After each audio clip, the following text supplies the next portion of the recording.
Okay, आपण आता सगळ्यात महत्त्वाच्या विषयाला सुरुवात करतो आहे, ते म्हणजे इंडस व्हॅली सिव्हिलायझेशन. याच्या आधी पॅलोलिथिक, मेसोलिथिक, निओलिथिक, ताम्रपाषाणयुग हे सगळं आपण बघितलेलं आहे. आणि सगळ्यात महत्त्वाचा जो टॉपिक आहे तो आहे इंडस व्हॅली सिव्हिलायझेशन. याच्या अगदी टाईमलाईनपासून, लोकेशनपासून, साईटपासून सगळी वैशिष्ट्ये आपण इथे बघणार आहे. ठीक आहे. इंडस व्हॅली सिव्हिलायझेशन, सिंधू खोरे सभ्यता याला असं म्हणतात, किंवा हरप्पा कल्चर किंवा हरप्पन सभ्यता असंही म्हणतात. आता हरप्पा इतकी नावं काय आहेत, याला 3 नावं लक्षात ठेवायची आहेत तुम्हाला. सगळ्यात पहिलं आहे सिंधू खोरे सभ्यता, इंग्लिशमध्ये इंडस व्हॅली सिव्हिलायझेशन. नंतर आहे ब्रॉन्झ एज सिव्हिलायझेशन, म्हणजेच कांस्य युग संस्कृती. आणि नंतर आहे हरप्पा संस्कृती, म्हणजेच हडप्पा कल्चर. ठीक आहे. आता इतकी नावं का आहेत, कारण की जेव्हा सगळ्यात पहिलं उत्खनन केलं गेलं तेव्हा सगळ्यात पहिली जी साईट इथे आली ती म्हणजे हरप्पा. ठीक आहे. आणि त्या साईटवरून याला आधी नाव पडलं हरप्पा कल्चर. पण नंतर जसं उत्खनन चालू होत गेलं, ब्रिटिशांनी याच्यात बऱ्यापैकी सगळ्या लोकांनी जेव्हा इंटरेस्ट घ्यायला चालू केलं, तर तेव्हा पूर्ण सिंधू जे खोरं आहे, आपले इंडस नदीचं जे खोरं आहे, तिकडे बऱ्याच साईट्स पुढे आल्या. आणि म्हणून ह्या पूर्ण खोऱ्यालाच ही एक इंडस व्हॅली सिव्हिलायझेशन किंवा सिंधू खोरे सभ्यता असं आपण नाव दिलेलं आहे. ठीक आहे. आता याच्यामध्ये 3 पार्ट आहेत. ही टाईमलाईन आपण कशी लक्षात ठेवायची. सगळ्यात पहिलं आहे इसवी सन पूर्व 3300 ते 2026. ठीक आहे. एक म्हणजे 700-800 वर्षाचा कालखंड तुम्ही ॲप्रॉक्सिमेट पकडू शकता. याला आपण म्हणतो अर्ली हरप्पा, म्हणजेच प्रारंभिक हरप्पा. आता इथे मी नावं जी आहे ती इंटरचेंजेबली वापरेल. इंडस व्हॅली म्हणेल, कधी हरप्पा कल्चर म्हणेल, हे सगळं एकच आहे. ठीक आहे. अर्ली हरप्पाचे असे काही गुणधर्म आहेत, जसं आपण ताम्रपाषाण युगात म्हणलं होतं की याच्यामध्ये तुम्हाला खूपच अर्बनायझेशन, शहरीकरण असं काही दिसत नाही. ही संस्कृती फॉर्म होण्याचा कालखंड जो आहे तो हा आहे. ठीक आहे. लोक एकत्र येतात, बरेच सारी गावं एकत्र येतात, आणि याच्यात अर्ली हरप्पामध्ये आपल्याला काही अर्ली फीचर्स इथे दिसतात.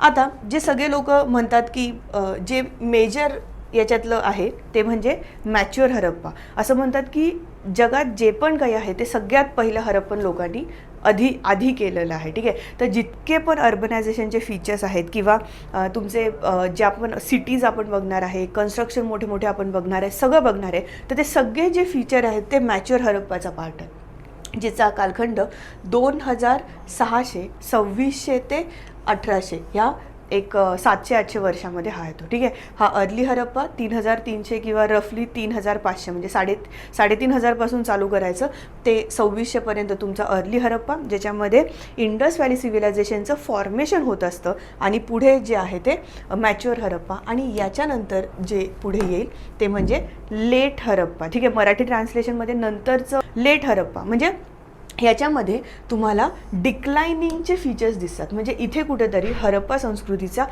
ऱ्हास होत चाललेला आहे, पण ती संस्कृती इतकी मोठी होती तर त्याच्यामुळे आपण याला डिक्लाइन म्हणतोय, कारण की हळूहळू त्याचे वैशिष्ट्य आहेत ते कमी होत जातात. इतकी मोठी संस्कृती आहे ती हळूहळू कमी होत जाते. तर त्याचा जो कालखंड आहे तो 1800 ते 1300 ह्या पिरियडमध्ये तुम्हाला हरप्पा ही पूर्ण संपुष्टात आलेली दिसते.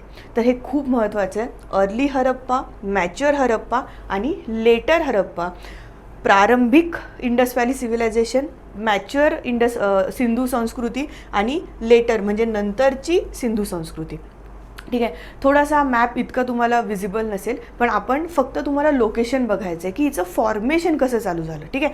आता ह्या भारताचा नकाशा आहे. नॉर्थ वेस्टला भारताच्या कोपऱ्यातून, जसं तिकडे पण ताम्रपाषाण युगाच्या काही कल्चर होते, कुली कल्चर होतं, अजून कोटडीजी वगैरे ह्या काही साईट आहे, मेहरगड आपण अर्लिएस्ट साईट बघितली होती.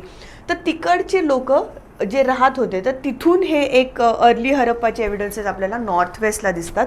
आणि मॅच्युअर हरप्पा ही पूर्ण ह्याच्या सिंधू नदी, तिच्या उपनद्या, पूर्ण ही जी नॉर्थ वेस्ट आणि भारतामध्ये असे बरेच सारे स्टेट्स, अशा ठिकाणी तुम्हाला मॅच्युअर हरप्पा दिसते. आणि लेटर हरप्पा जी आहे त्याच्यामध्ये तुम्हाला डिसइंटिग्रेशन दिसतं, म्हणजे काही ठराविक पॅचेस राहिलेले दिसतात. आणि याच्यामध्ये हे डिक्लायनिंग ट्रेंड तुम्हाला दिसतो. मग काही नॉर्थ वेस्टला दिसते, काही नॉर्थला दिसते, आणि काही इथे भारतामध्ये तुम्हाला दिसते. ठीक आहे. तर हे जस्ट तुमच्या अंडरस्टँडिंगसाठी आहे की लोकेशन कुठे, आपण एकदम डिटेल बघणार आहे सगळं आता सगळ्यात महत्त्वाचं आहे इंडस व्हॅली सिव्हिलायझेशनचा विस्तार, की महाराष्ट्रात होती का, साऊथला सापडते का, किंवा हे विस्तार हा खूप महत्त्वाचा आहे, की नॉर्थ वेस्टलाच का. तर लॉजिक आहे, आधी सांगितलं आहे की जिथे नद्या आहेत, नद्यांचा सस्टेनेबल सोर्स ऑफ वॉटर म्हणजे पाण्याचा मुबलक पुरवठा, त्याच्यावरून चालणारी शेती, शेतीमधून येणारं सरप्लस प्रोडक्शन म्हणजे खूप सारं अन्नधान्य, त्या अन्नधान्यामुळे लोकांच्या गरजा पूर्ण भागवल्या जायच्या आणि म्हणूनच ज्या संस्कृती होत्या त्या ह्या नद्यांच्या ठिकाणी वसल्या गेल्या. आणि ही जी इंडस व्हॅली पूर्ण नदीवरूनच नावे, म्हणजे त्या नद्यांच्या 5 उपनद्या, सरस्वती, अजून त्याच्यामध्ये 3-4 नद्या, अशा पूर्ण नद्यांच्या ठिकाणी तुम्हाला इंडस व्हॅली सिव्हिलायझेशन हे बघायला मिळतं. ठीक आहे.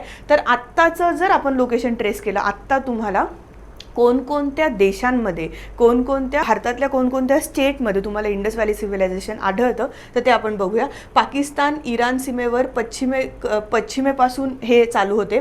अफगाणिस्तानमध्ये हिचे एव्हिडन्सेस मिळतात. भारतामध्ये महाराष्ट्रापर्यंत, ठीक आहे, महाराष्ट्रापर्यंत, कर्नाटक वगैरेमध्ये आपण अजून गेलो नाही आहे, तिथे आपल्याला साईट सापडली आहे. पण महाराष्ट्र दैमामात जी आहे, जी ऑलरेडी आपण ताम्रपाषाण युगात बघितली आहे, तर इथपर्यंत आपल्याला साईट्स मिळतात. आणि ईस्टला जर तुम्ही जाल, भारताच्या म्हणजे पूर्वेकडे तुम्ही जाल, तर उत्तर प्रदेशपर्यंत आपल्याला साईड मिळतं. तर नॉर्थला यायचं तर काश्मीर, नॉर्थ वेस्टमध्ये तुम्ही अफगाणिस्तान, अजून वेस्टर्न साईडला गेले तर तुम्ही इराणची बॉर्डरपर्यंत, आणि साऊथला आले तर तुम्ही महाराष्ट्रापर्यंत तुम्हाला इतका मोठा स्प्रेड हा इंडस व्हॅली सिव्हिलायझेशनचा सिंधू खोरे सभ्यतेचा मिळतो. पुढे मॅप आहे, तुम्हाला लक्षात येईल. मूळ क्षेत्र जी कोर आहे, म्हणजे जिथे बऱ्यापैकी मेजर सेटलमेंट होती किंवा मुख्य जो विभाग त्याने ऑक्युपाय केला होता, तर तो पाकिस्तान, गुजरात, राजस्थान, हरियाणा, ह्या सगळ्या, पंजाब हरियाणा पण आहे, ह्या सगळ्या प्रदेशांमध्ये येतो. 1924 हे इयर महत्त्वाचं आहे. सगळ्यात पहिल्यांदा की सिंधू खोरे संस्कृती हे नाव दिलं आहे, तर जॉन मार्शल यांनी इंडस व्हॅली सिव्हिलायझेशन हे नाव दिलं. पण जॉन मार्शल हे सगळ्यात पहिले, हे तुम्हाला पुढे पण एक येणार आहे, ब्राह्मणी स्क्रिप्ट आपण जेव्हा बघणार आहे, ह्या माणसाचं खूप मोठं योगदान आहे भारताच्या आर्किओलॉजिकल सर्वेमध्ये किंवा उत्खननामध्ये, किंवा यांनी खूप इंटरेस्ट घेतला होता ASIच्या फॉर्मेशनमध्ये, आर्किओलॉजिकल सर्वे ऑफ इंडिया, याच्यामध्ये पण यांचा खूप मोठा रोल आहे. पण जॉन मार्शल हे पहिले होते का की ज्यांनी हरप्पा साईट सोडली? नाही. शोध पण खूप महत्त्वाचा आहे, पण नाव कोणी दिलं आहे इंडस व्हॅली सिव्हिलायझेशन? हे जॉन मार्शलने दिलेलं आहे. आणि तुम्हाला लोकेशन पण आता क्लिअर झालं. ठीक आहे, एकदम सोपं आहे. आता तुम्हाला ह्या मॅपवरून कळेल. जसं मी तुम्हाला म्हटलं, काश्मीरपर्यंत एव्हिडन्सेस मिळतात. हा इंडस व्हॅली सिव्हिलायझेशनचा कोर एरिया आहे, जिथे जिथे सिंधू नदी जी जाते तो एकदम कोर एरिया आहे. बलुचिस्तान, इराणच्या बॉर्डरपर्यंत तुम्हाला एव्हिडन्सेस मिळतात. अफगाणिस्तानमध्ये पण ऑफकोर्स साईट्स आहेत. सिंध, आता हे सगळं पाकिस्तानचा पार्ट आहे. गुजरातमध्ये आपल्याला खूप साऱ्या साईट्स सापडतात. महाराष्ट्रामध्ये साईट्स सापडतात. उत्तर प्रदेशमध्ये साईट्स सापडतात. राजस्थानमध्ये साईट्स सापडतात. तर अशा पद्धतीने एक बराच मोठा जो स्प्रेड आहे तो इंडस व्हॅली सिव्हिलायझेशनचा आहे. ठीक आहे, तुम्हाला विचारतील IVC बिहार वगैरेमध्ये सापडते, साऊथ नाही. ठीक आहे, नॉर्थ वेस्टमध्ये जे काय आहे ते तुम्हाला इंडस व्हॅली सिव्हिलायझेशनमध्ये मिळतं. एवढी मोठी सभ्यता होती, पण आपल्याला कळालं कसं नाही, किंवा आधीच्या राजा महाराजांनी त्याचा शोध का नाही घेतला? तर सगळ्यात पहिल्यांदा चार्ल्स मेसन, ठीक आहे, 1826 म्हणजे 1857चा उठाव तुम्हाला माहिती असेल, त्याच्या पण खूप आधी 1826 याने ह्या लोकेशनला भेट दिली. ठीक आहे, नॉर्थ वेस्टला त्याने भेट दिली. आणि त्या भेटीच्या दरम्यान त्याला अशा उंच भिंती आढळल्या, विटांच्या, खूप मोठ्या मोठ्या. आणि त्याच्यामध्ये ऑफकोर्स तिकडे त्यावेळेस लोक पण राहत असतील, पण कोणी विचार केला नाही की इथे काहीतरी खूप जुनं असेल. ठीक आहे, तो एक पार्ट होता, तिथे जाऊन येऊन सगळे लोक वगैरे असायचे. आणि चार्ल्स मेसनने असं गृहीत धरलं की मे बी अलेक्झांडर जेव्हा भारतात आला होता, ते आपण बघणार आहे की अलेक्झांडरच्या काळातलं हे काहीतरी असेल. ठीक आहे, पण ऑफकोर्स ते फॉल्स होतं. पण चार्ल्स मेसन हा पहिला माणूस आहे की ज्याने त्या लोकेशनला जाऊन किंवा तिथून त्याने काहीतरी मत तयार केलं. दुसरा सगळ्यात महत्त्वाचा माणूस आहे तो म्हणजे 1856 तुम्हाला लक्षात ठेवायचा आहे, अलेक्झांडर कनिंगहम.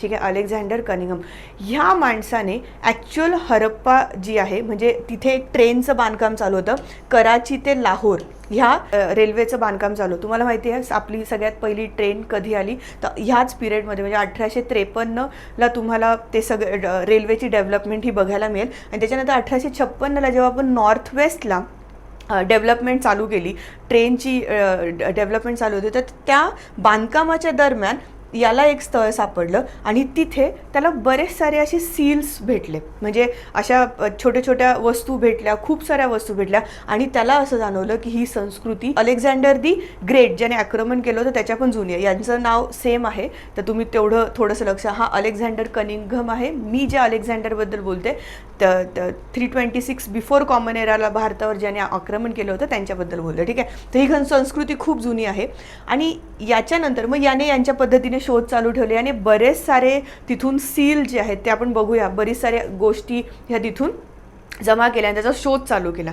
नंतर पुढे एका मोठ्या माणसाने जॉन मार्शलने याच्यामध्ये कॉन्ट्रीब्यूट केलेलं आहे आणि याने सांगितलं की ही सभ्यता इजिप्तमध्ये जी सभ्यता आहे, माहिती असेल मम्मीज आणि हे सगळं, तर त्याच्या तोडीस म्हणजे खूप जास्त जुनी ही सभ्यता आहे आणि जॉन मार्शलने इथे उत्खनन चालू केलं. ह्याच पिरियडमध्ये 1921-23मध्ये दयाराम सहानी याच्यावरती आयोगाने प्रश्न पण विचारला, ते आपण सगळं बघणार आहे की कोणत्या साईटला कोणत्या आर्किओलॉजिकल एक्सपर्टने म्हणजे कोणत्या शास्त्रज्ञाने तिथे जाऊन उत्खनन केलं, ठीक आहे. तर हे पण खूप महत्त्वाचं आहे. यांनी याच्यामध्ये उत्खनन चालू केलेलं आहे आणि 1940च्या दशकात विलर आहे यांनी बऱ्याच साऱ्या साईट्सचं उत्खनन केलं. याच्यामुळे तुम्हाला अलेक्झांडर कनिंघम आणि जॉन मार्शल हे जे आहेत, हा माणूस आणि हा माणूस हे लक्षात, हे दोघं जणं आपल्याला लक्षात ठेवायचे आहेत. यांनी बऱ्यापैकी खूप एवढी मोठी सभ्यता ही जगाच्या समोर आणली, ठीक आहे. आता हा सगळा तुमचा पाठांतराचा पार्ट आहे, पण तुम्हाला हा समजून घ्यावं लागेल की स्थळ शोध आणि आत्ता आयोगाने ज्याच्यावरती प्रश्न विचारला तो म्हणजे असा आहे की कोणत्या स्थळाचा शोध कोणी लावला, ठीक आहे. पण जे प्रश्न एक्सपेक्टेड आहे ते आले नाही आहेत, ते म्हणजे कोणतं स्थळ कोणत्या नदीकाठी आहे किंवा कोणतं स्थळ कोणत्या स्टेटमध्ये आहे. तर हे अपेक्षित प्रश्न आहेत, ते कधीही पुढे येऊ शकतात, ठीक आहे. तर सगळ्यात पहिल्यांदा जे आपल्याला शहर सापडलं अलेक्झांडर कनिंघमने ज्याला व्हिजिट केलं ते म्हणजे हरप्पा. याच्यावरून आपण हरप्पा संस्कृती हे नाव दिलं. आणि जेव्हा आपल्याकडे उत्खनन इतकं झालेलं नव्हतं तर तेव्हा आपल्याला असं वाटलं होतं की हे सगळ्यात मोठं शहर आहे, ठीक आहे. आता हे शहर कुठे, आता भारतात आहे का, नाही, आता हे शहर आहे पाकिस्तानमध्ये, ठीक आहे. आता 1921-23मध्ये दयाराम सहानी हे खूप महत्त्वाचे आहेत. आता हे शहर पंजाबच्या पाकिस्तानमध्ये आहे आणि तिथे रावी नदीवरती हे शहर आहे. हे खूप महत्त्वाचं आहे. तुम्हाला असं वाटेल की सिंधू नदीवरती हे शहर आहे, नाही. रावी जी उपनदी आहे सिंधूजी, ह्या नदीच्या किनारी हरप्पा आहे. तर तुम्हाला लक्षात ठेवायचं ते कोणी उत्खनन केले, कोणत्या नदीच्या ठिकाणी आहे आणि आत्ता सध्याचं त्यांचं करंट लोकेशन काय आहे, खूप महत्त्वाचं. हा पूर्ण चार्टच आहे, मी याच्यात काही शिकवण्यासारखं नाही आहे. ह्या महत्त्वाच्या साईट्स आहेत, ह्या तुम्हाला माहिती पाहिजे म्हणून आपण स्पीडअप करू. मोहेंजोदरो माहिती आहे. मोहेंजोदरोचं नाव आहे माउंट ऑफ डेड, म्हणजे मृतांचा डोंगर, ठीक आहे. त्याच्यावरून याला नाव पडलेलं आहे. 1922मध्ये R.D. बॅनर्जी यांनी हे केलेलं आहे. मोहेंजोदरो हे सिंधू नदीच्या काठी आहे. बॅनर्जी यांनी उत्खनन केले आणि ऑफकोर्स आता हे पाकिस्तानमध्ये आहे, ठीक आहे. त्याच्यासोबतच तुम्हाला हे पण लक्षात ठेवायचं आहे 3-4 साईट्सचं, ज्याच्यावरती 2021ला इव्हन UPSCने पण प्रश्न विचारला होता की कोणत्या साईटला काय मिळतं, ठीक आहे. आता हरप्पामध्ये आपल्याला इतकं काही मोठं मिळालं नाही, पण खूप साऱ्या प्लॅन्ड सिटीज वगैरे हरप्पामध्ये, म्हणजे नियोजित घरं हरप्पामध्ये आहेत, ठीक आहे. आता मोहेंजोदरोमध्ये आहे ते आपण जितका पण एक मूवी पण आला होता तुम्ही बघितला असेल, तर ग्रेट बाथ आपण एक म्हणतो, असं एक आपल्याला स्विमिंग पूल टाईप मोठं स्ट्रक्चर मिळालं आहे आणि बऱ्याच साऱ्या गोष्टी मिळाल्या, तर त्या मोहेंजोदरोमधून आपल्याला मिळतात, ठीक आहे. ग्रेट बाथ, नंतर एक बिल्डिंग आपल्याला मिळाली, असेंब्ली हॉल आपल्याला तिथे मिळालेलं आहे, ते सगळं मोहेंजोदरोमधून आपल्याला मिळतं. आणि असं वाटतं की मोहेंजोदरो मे बी पॉवरचं सेंटर असेल त्या सगळ्या ह्याच्यात. पण जसं मी तुम्हाला परत म्हणाले की हे सगळे आपले तर्कवितर्क आहेत. जे त्यांच्या वस्तू सापडतात ती लोक इतकी प्रगत होती, म्हणजे तुम्ही विचार करा, आपण अश्मयुगातून प्रवास चालू केला होता आणि आता लोकांनी इतकी मोठी मोठी घरं बांधलीत, म्हणजे त्यांच्या अगदी 3, 4, 5 मजल्यापर्यंत त्यांची घरं पण होती. तर इतका हा माणूस, आणि अजूनही लोखंड भारतात आलेलं नाही आहे, खूप महत्त्वाचं आहे. इंडस व्हॅली सिव्हिलायझेशनमध्ये लोखंड नव्हतं, पण कांस्य आणि कॉपरच्या जोरावरती ही संस्कृती एवढी प्रगत होती. त्यांच्याकडे तसे रिसोर्सेस कमी होते, पण सिंधू नदीच्या किनारी असल्यामुळे तिकडे बऱ्यापैकी जे म्हणजे शेतीचं उत्पन्न आहे ते खूप मोठ्या प्रमाणावरती होतं, ठीक आहे. नंतर चंदुराहो ही पण साईड आता भारतात नाही आहे, सिंध पाकिस्तानमध्ये आहे. MG मुजुमदार यांनी हे केलेली आहे. आणि ही पण सिंधू नदीच्या किनारी आहे. तर 2 साईड सिंधू नदीच्या किनारी लक्षात ठेवायच्यात, मोहेंजोदरो आणि चंदुराव. ठीक आहे. हरप्पा सिंधू नदीच्या किनारी नाही, रावी नदीच्या किनारी आहेत. त्यांचे उत्खनन कोणी केलेत हे तुम्हाला लक्षात ठेवायचं. आता महाराष्ट्रातली भारतातली सगळ्यात मोठी साईट लोथल जी आहे गुजरातमध्ये, ही महत्त्वाचं आहे. SR राव यांनी ही म्हणजे उत्खनन केलेलं आहे.